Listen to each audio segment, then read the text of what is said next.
Agora sobre esse atentado, contato ao vivo com Brasília, com a nossa reportagem. Rafael Procópio, bom dia para você, Rafael.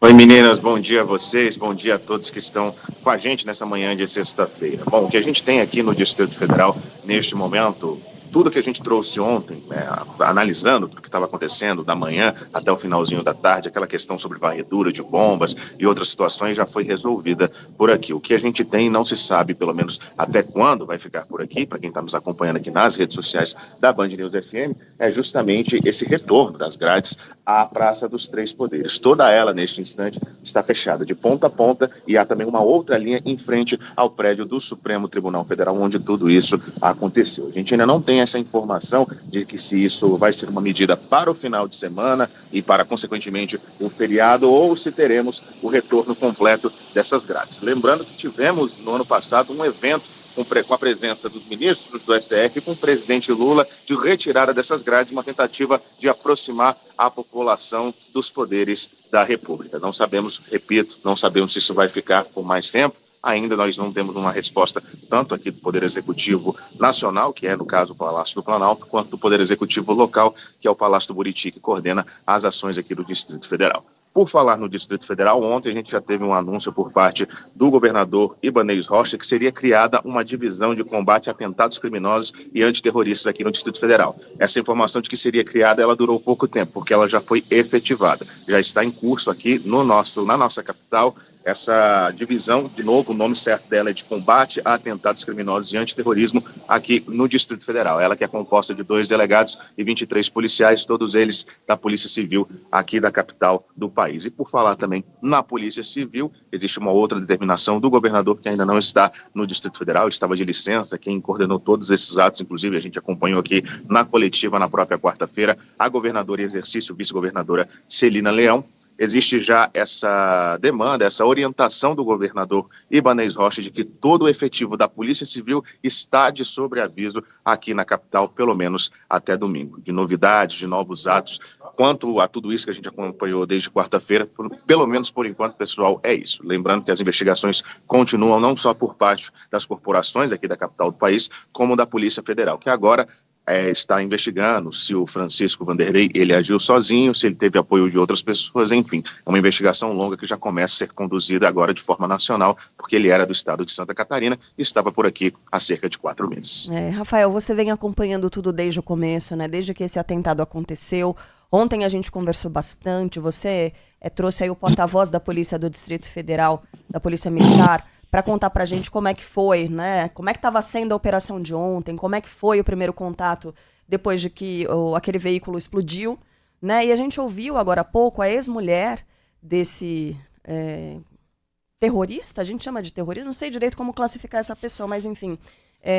A gente ouviu a ex-mulher dele dizendo que ele ficou obcecado na época da eleição, que só falava sobre isso, que dizia que mataria sim o ministro Alexandre de Moraes e que ela acreditava que se isso não aconteceu, se ele não matou outras pessoas, o ministro e quem estivesse próximo ali ao ministro, e cometeu suicídio ainda assim, ela acreditava que algo teria sido descoberto ou algo de errado, né? Deu no plano dele que ele estava fazendo, que ele estava executando, mas um plano já que vinha sendo feito há meses, né? Havia meses.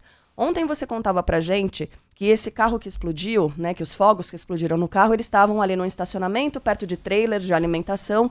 A gente viu que esse homem, ele chegou a alugar um trailer, né, um trailer que seria também para alimentação, mas ele não abriu, ele dizia para as pessoas ali em volta que ele abriria, que ele trabalharia com isso, no fim das contas não. Explosivos foram encontrados lá dentro. Então eu queria, Rafael, pedir para que você nos ajudasse mais uma vez a montar esse quebra-cabeça, esse passo a passo, né, do que aconteceu. Então, no primeiro momento, a gente tinha esse trailer e o carro estacionado ali próximo. Dentro do carro e do próprio trailer havia explosivos, né, Rafael? Não só dentro desse trailer, como também na casa onde ele estava morando há cerca de 4 meses, que fica a cerca de 30 quilômetros aqui da área central de Brasília, que é na região de Ceilândia. Inclusive, nesta coletiva de imprensa que a gente acompanhou ontem da Polícia Federal, inclusive, Carla, a própria Polícia Federal trabalha com a linha de tratá-lo como um terrorista, como tudo isso, como uma tentativa de um ato terrorista. Lá na casa dele, na região de Ceilândia, antes dos policiais adentrarem por lá, foi mandado aquele robozinho que, enfim, que vê se existem bombas e tudo mais. E baseado em algumas cartas que foram achadas também, alguns relatos em redes sociais, ele falava de gavetas, falava de explosões, enfim, e de fato, numa gaveta dessa casa existiam alguns explosivos, e segundo o diretor-geral da Polícia Federal, o Andrei Passos Rodrigues, se não fosse esse robozinho, os policiais provavelmente teriam perdido a vida ao entrar nessa residência lá em Ceilândia. No final das contas, foram apenas danos materiais, e a pessoa que realmente é dona dessa casa acabou saindo no prejuízo, mas felizmente ninguém da corporação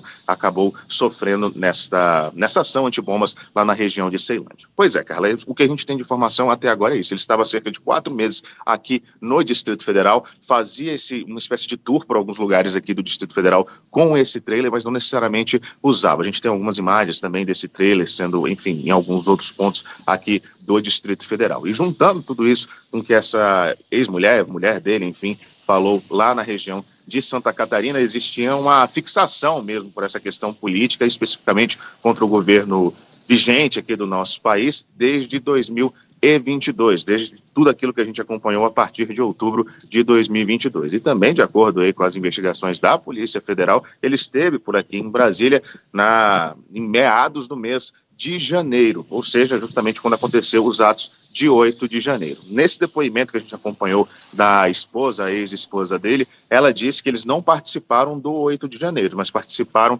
de, enfim, eventos por lá em Santa Catarina de apoio, na verdade, contrários ao governo vigente. Tudo isso, Carla, ainda está um pouquinho nebuloso, esse quebra-cabeça de como ele fez, como ele conseguiu tantos explosivos, que não, a gente sabe agora que não são só fogos de artifício, que tem uma venda um pouco mais facilitada, tudo isso ainda está sendo observado pela Polícia Federal. E esses são justamente os próximos passos, e é justamente por isso que a gente falou agora há pouco, que existe essa perspectiva de investigar se ele agiu sozinho ou se ele agiu com a ajuda de outras pessoas. Mas o fato é que ele pelo menos planejava isso desde julho deste ano. Meu Deus.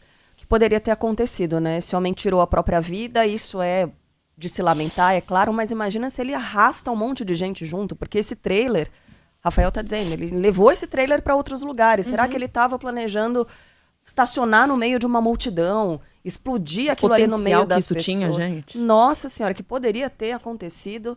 Olha, o Rafael, tá chovendo bastante aí em Brasília, né? Eu tava comentando no comecinho do jornal aqui, você tá até numa área coberta aí, porque não dá para ficar ao ar livre nesse momento fazendo a transmissão, né? Vai perder o celular. Com certeza. A gente está aqui na marquise do Palácio do Planalto, que fica bem de frente aqui para a Praça dos Três Poderes. Esse é o bom da Praça dos Três Poderes. A gente consegue ver os símbolos dos três poderes de fato no mesmo ponto. Aqui no final, para quem está nos acompanhando na live aqui, lá no fundo é o prédio do STF. Aqui na minha esquerda, na verdade, tem o Congresso Nacional, e bem aqui é o Palácio do Planalto. Tá bom.